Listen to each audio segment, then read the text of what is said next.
Sir ഇപ്പോൾ +2 result വന്നു. അപ്പോൾ കുറച്ച് കുട്ടികളൊക്കെ പരാജയപ്പെട്ടു. അപ്പോൾ തൻ്റെ മുമ്പിലുള്ള എല്ലാ വഴികളും അടഞ്ഞു എന്നൊരു ചിന്തയിലാണ് അവരിപ്പോൾ. അവരുടെ മുമ്പിലേക്ക് അവരെ നമുക്ക് എങ്ങനെ ഗൈഡ് ചെയ്യാൻ പറ്റും? അവർക്ക് എന്തൊക്കെ മാർഗ്ഗങ്ങൾ നമുക്ക് കാണിച്ചു കൊടുക്കാൻ പറ്റും?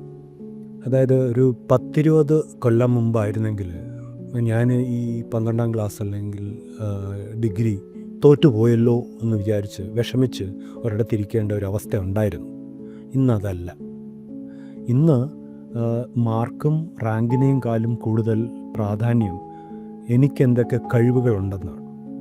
അപ്പോൾ ഇത് ഒരു സൈഡിൽ മാറ്റി വെച്ചിട്ട് ചിന്തിക്കേണ്ട ചില കാര്യങ്ങളുണ്ട്. അതെന്താണെന്ന് വെച്ചാൽ നമ്മുടെ കയ്യിലുള്ള കഴിവ് നമ്മൾ ആരാണെന്ന് മനസ്സിലാക്കണം, അല്ലേ? ഇപ്പോൾ ഈ ഒരു കാര്യം എടുത്തു പറയേണ്ടത്, അടുത്തിടെ ഇറങ്ങിയ ഒരു തൊഴിലുകളുടെ ഭാവി എന്ന് പറഞ്ഞ റിപ്പോർട്ടിൽ അടുത്ത 5 കൊല്ലം തൊഴിൽ തേടി പോകുന്ന യുവാക്കൾക്ക് വേണ്ട നൈപുണ്യങ്ങൾ എന്തൊക്കെയാണെന്ന് ലിസ്റ്റ് ചെയ്തിട്ടുണ്ട്. അതിലാദ്യമായി പറയുന്ന കാര്യം എന്താണെന്ന് വെച്ചാൽ സ്വയം തിരിച്ചറിവ്, താൻ ആരാണെന്നുള്ള തിരിച്ചറിവ്.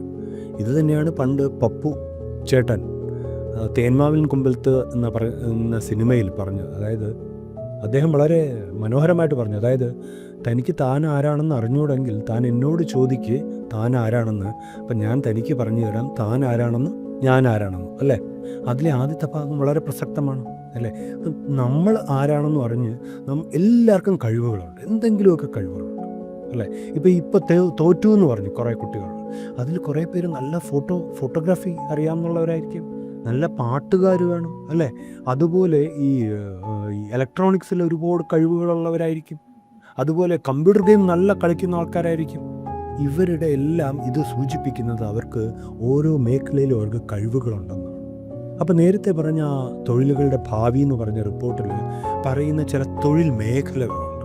ഇവിടെയൊക്കെ ഇവർക്ക് ഇപ്പോൾ ഉദാഹരണം തോറ്റിട്ട് ഒരു ഡിഗ്രിക്കായിരിക്കില്ല ഇവർ പോകുന്നത്, പക്ഷേ ഒരു നൈപുണ്യം വികസിപ്പിക്കുന്ന ഒരു കോഴ്സ്, ഒരു 6 മാസത്തെ അല്ലെങ്കിൽ 1 വർഷത്തെ കോഴ്സുകൾ ആ മേഖലയിൽ പോയി കഴിഞ്ഞാൽ ഇവരുടെ കഴിവുള്ള മേഖലകളിൽ ജോലി അവസരമുള്ള ആ സ്ഥലങ്ങളിലേക്ക് പരിശീലനത്തിന് പോവുകയാണ്. അപ്പം അതിൽ പരിശീലനം കഴിഞ്ഞാൽ അവർക്ക് ആ മേഖലയിൽ കയറാം. ഇനി ആ മേഖലകൾ എന്താണെന്ന് ചിലപ്പോൾ നിങ്ങൾക്ക് സംശയം തോന്നും. ഞാനൊന്ന് ചുരുക്കി പറയാം. നമുക്ക് ഒരുപാട് ഇപ്പോൾ ഈ പഠിച്ച് എൻജിനീയറിംഗ് ഒക്കെ കഴിഞ്ഞവർക്ക് ജോലി കിട്ടുന്ന ഒരുപാട് മേഖലകളിൽ പറഞ്ഞിട്ടുണ്ട്.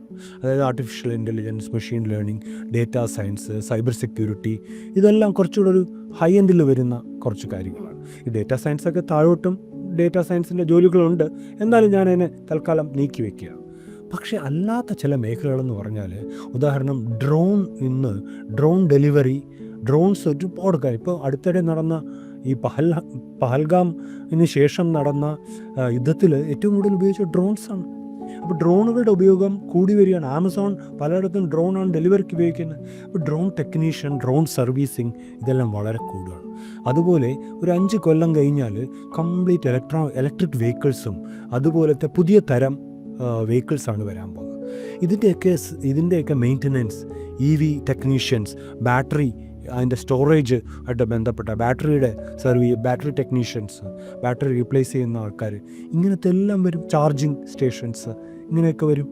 അതുപോലെ ഇപ്പോൾ എൻ്റർടൈൻമെൻറ്റ് ഇൻഡസ്ട്രി വെച്ച് നോക്കുകയാണെങ്കിൽ ഒരുപാട് നമ്മൾ പുതിയ റീൽസ് എന്നൊക്കെ നമ്മളിന്ന് വളരെ രസകരമായിട്ട് പറയുന്നു. പക്ഷേ റീൽസിലൂടെ നമ്മൾ എന്തുമാത്രം ഇപ്പോൾ ഇന്നത്തെ കാലത്ത് ഡിജിറ്റൽ മാർക്കറ്റിംഗ് നടക്കുന്ന റീൽസിൽ കൂടെയാണ്, അല്ലേ? അതുപോലെ തന്നെ നമുക്ക് ഇപ്പോൾ ഒരുപാട് യുവാക്കൾ ഇന്ന് അതൊരു നല്ല ട്രെൻഡാണ്. യുവാക്കൾ ചിലപ്പോൾ പഠിക്കുന്ന കുട്ടികൾ തന്നെ കുറച്ചൊരു സമയം ജോലി ചെയ്യാൻ വേണ്ടി സ്വിഗ്ഗിയിലും അല്ലെങ്കിൽ ആമസോണിൻ്റെ ഡെലിവറിയിലൊക്കെ വർക്ക് ചെയ്യുന്നുണ്ട്. അവർക്ക് പറ്റുന്ന സമയത്ത്, അല്ലേ?